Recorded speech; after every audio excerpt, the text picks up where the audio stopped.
अल्लाह ताला जो है इस बीमारी को, इस वबाई बीमारी को पूरी दुनिया से जो है ख़त्म करवा दे। 5 आदमियों को जिस तरह से सरकार की तरफ से आदेश हुए हैं, उन आदेशों का पालन करते हुए सब इस आदेश को मानेंगे। 4 या 5 लोगों को फिक्स किया हुआ था, वही 5 लोग आज तक नमाज पढ़ते आ रहे हैं। नमस्कार, स्वागत है आपका एडवांस इंडिया पर। मैं हूं नवीन चौहान। 2.5 महीने तक लगातार कोरोना से जंग चलती रही, धार्मिक स्थल लगातार बंद रहे, लोग घरों में कैद रहे, लेकिन अनलॉक 1 चला तो धीरे धीरे छूट मिलती नजर आई, मार्केट खुलते रहे और अब कल से धार्मिक स्थल भी खुल जाएंगे। उत्साह लोगों में बहुत ज्यादा है, लेकिन सोशल डिस्टेंसिंग का बेहद ख्याल रखा जाएगा। प्रशासन अपने आप में भी तैयारी कर रहा है और यहां पर भी लोग अपनी तैयारियों में लगे हैं। लेकिन सबसे बड़ी बात है कि 4 से 5 लोग ही उसमें एंट्री कर पाएंगे। और लोगों से देखिए, आप तमाम लोग यहां पर मौजूद हैं, उनसे बातचीत करते हैं कि किस तरीके से इस वक्त देख पा रहे हैं और लोगों में उत्साह है। आप बताइए सर, कल से जो है मस्जिद, धार्मिक स्थल खुल जाएंगे, कितना उत्साह है? 2.5 महीने बाद आखिरकार ये दिन आया। किस तरह से आप अपना ख्याल रखेंगे, क्योंकि लड़ाई भी लड़ते रहे कोरोना से, अब क्या कहेंगे? नहीं, इसमें आज हमारे लिए बहुत उत्साह का दिन है कि आज ये मस्जिद के लिए खोली जा रही है। 2.5 महीने से मस्जिद सारी बंद थी, तो अब बहुत खुशी है हमारे अंदर के जो भी है, और इसका जो भी कानूनी तौर पे है उसका पालन करते हुए मस्जिद खोली गई है और हमारे अंदर बहुत खुशी है इसके लिए। आप क्या कहेंगे सर, कल वो दिन आ रहा है जब धार्मिक स्थल खुलेंगे, कब से नमाज जो है शुरू होगी? सुबह से? जी, इंतज़ार तो बहुत था इसका और कल सुबह से नमाज शुरू हो जाएगी।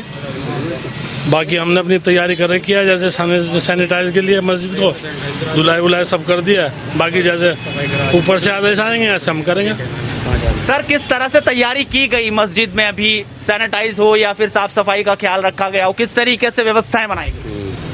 यहाँ पर पूरी तरीके से सफाई कर दी गई है। मौलिन साहब ने और खादिम मस्जिद ने मिलकर सफाई कर दी है और इसी तरीके से हम सभी चाह रहे हैं कि जैसा कि सरकार ने जो गाइडलाइन जारी की है उसका पूरा पालन करेंगे, फासले से जो है दूरी करके नमाज पढ़ेंगे और इंशाल्लाह से इसी तरीके से जो भी सरकारी हमारे पास ऑर्डर आता रहेगा उसके मुताबिक उसका पूरा पालन किया जाएगा।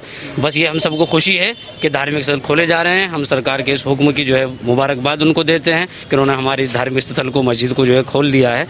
हम इसके लिए वो काबिल मुबारकबाद। लेकिन एक और बात ये भी है कि 2.5 महीने तक देश पूरी तरह से बंद रहा, अब आखिरकार धार्मिक स्थल खोले जा रहे हैं। कुछ लोग ये भी कह रहे हैं कि अभी जल्दी है, थोड़े दिन बाद और खोले जाते तो ज्यादा सही रहता। बस इस बारे में तो सरकार जो है ज़्यादा जो है समझ सकती है कि किस तरीके से धार्मिक स्थल जो है खोलने से जो है इंशाल्लाह कोई नुकसान नहीं होगा। जब जो है सरकारी गाइडलाइन का पूरा पालन किया जाएगा, फासले से नमाज पढ़ी जाएगी, तो इंशाल्लाह किसी कोरोना के फैलने का, इसका कोई संक्रमण का कोई खतरा जो है नहीं होगा। बल्कि यहाँ पर तो हम बैठकर अल्लाह की इबादत करेंगे, नमाजें पढ़ेंगे, अल्लाह से मांगेंगे। तो उम्मीद है इंशाल्लाह कि ये जो है कोरोना की जो बीमारी है, वबाई बीमारी जो फैली हुई, इंशाल्लाह इसका खात्मा भी हो जाएगा। आप क्या कहेंगे सर, तैयारी कैसे होगी? क्योंकि 5 लोगों की एंट्री है और किस तरह से लोगों को मैनेज करेंगे? क्योंकि 5 ही वक्त नमाज होगी कि ज़्यादा बढ़ाया भी जा सकता है कि ज़्यादा लोग इबादत कर पाएँ? इसमें अब तक जितने लॉकडाउन में जो हमने मैनेज किया है उसमें हमने 4 या 5 लोगों को फिक्स किया हुआ था, वही 5 लोग आज तक नमाज़ पढ़ते आ रहे हैं। जो सरकारी गाइडलाइन थी उसी हिसाब से 5 लोग नमाज़ पढ़ते हैं। दूसरे लोगों को किसी को एंट्री नहीं की गई। एक इमाम साहब, एक मौज़िन साहब और उनके साथ 3 लोग और। तो आइंदा जैसे 5 लोगों की इजाज़त मिली है तो आगे भी इसी तरह कोशिश करेंगे, क्योंकि अगर ऐसा ना किया गया तो फिर कोई भी मस्जिद के अंदर एंट्री कर लेगा, उसमें दिक्कत परेशानी वाला मामला बनेगा। तो वही गाइडलाइन हमारी रहेगी। अभी आप क्या कहेंगे? ये उत्साह है, कल मस्जिद में नमाज पढ़ पाएंगे, नंबर आ पाएगा? जी हाँ, नंबर तो आ पाएगा। नंबर तो रुकना नहीं। ऐसा होगा ना कि भाई एक जमात हो गई, फिर दूसरी बार में जब सारे बाहर निकल जाएंगे दूसरी सफ ऊपर बना ली, इस तरह से नमाज हो जाएगी सबकी।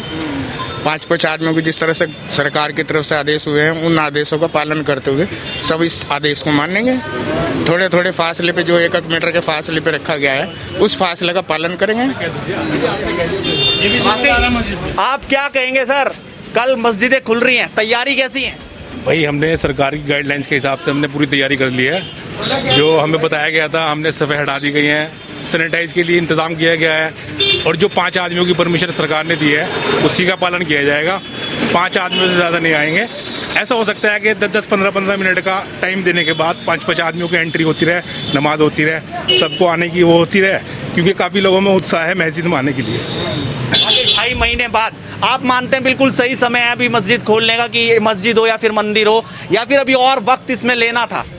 नहीं, इंशाल्लाह देखो 2.5 महीने हो गए हैं, इबादत गाँव को तो बंद करना ठीक था वो जो सरकार ने करा, लेकिन अब ये अगर ये सरकार खोल रही है तो इसमें कोई ऐसी बात नहीं है, इंशाल्लाह ठीक ही रहेगा। क्या लगता है, पहले हमने बहुत तस्वीरें ऐसी देखी, चाहे फिर वो मंदिर की हो या फिर मस्जिदों की हो, कि लोग जबरदस्ती जो है भारी संख्या में नमाज पढ़ते दिखाई दिए या कहीं मंदिरों में भीड़ दिखाई दी। क्या इस बार लगता है कि लोग मानेंगे और जागरूक होंगे और पूरा साथ देंगे प्रशासन का भी और मस्जिद मैनेजमेंट का? इंशाल्लाह पूरा साथ देंगे, इसलिए कि जब बाज़ारों में और हर जगह पर सब चीज़ें खोल दी गई हैं, थोड़ा थोड़ा करके सरकार खोल रही है और सब जो है उस गाइडलाइन का पालन कर रहे हैं, तो इंशाल्लाह मस्जिद में भी या मंदिर में भी जो भी धार्मिक स्थल हैं सब में उसका पालन किया जाएगा और सब लोग इस बात को लेकर जागरूक हैं। अलबत्ता एक उत्साह है कि मस्जिदें और मंदिर खुल गए हैं, सब अपने धार्मिक तौर पर इबादत करेंगे, अल्लाह के सामने मांगेंगे और इंशाल्लाह जो है ये इस वबाई बीमारी से हम लोग महफूज रह पाएंगे।